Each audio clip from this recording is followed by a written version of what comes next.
ইথারা শুধু রোহিঙ্গার অ্যাটাক করে দে। রোহিঙ্গা তো কি আসবে এঙ্গুরি, ইথারা রোহিঙ্গার এঙ্গুরি অ্যাটাক করে দে।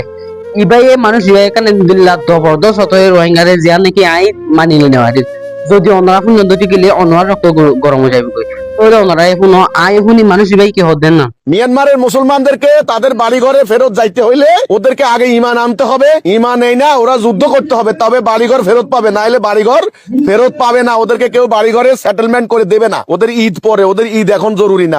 ওদের এখন জরুরি হচ্ছে রক্ত দিয়ে, জান দিয়ে, প্রাণ দিয়ে ওদের মাতৃভূমি রক্ষা করা। ফ্রিডম অফ সেলফ ডিটারমিনেশন এটা বলা হয়, আত্মনিয়ন্ত্রণের অধিকার। এই কথাটা কে বলছিল? ডক্টর ইউনূস। ওনার কথার কি মূল্য আছে? উনি কি মুসলিম বিশ্বের নেতা? এই যে আন্দাজে কথা বললো যে আগামী বছর আপনারা রোহিঙ্গা মুসলমানরা আপনারা যাইয়া আপনাদের দেশে ঈদ করবেন, এগুলি বড় বড় কথা বলা যায়। আমি ওনার সম্মান ইজ্জত রেখে কথা বলতে চাই।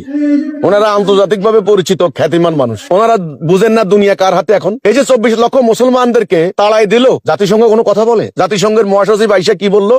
আমি দেখতে আসছি $3 এদের সংসার চলে কিনা, এগুলা কোনো কথা? আর ডক্টর ইউনূস উনি বললেন আগামী বছর তারা ঈদ করবে। কোথায় গেল? উনি বলছেন বাংলাদেশে কোনো বেকার থাকবে না, জিরো আনএমপ্লয়মেন্ট। এটা কি হয়েছে? আরো বেকার বেশি হয়েছে।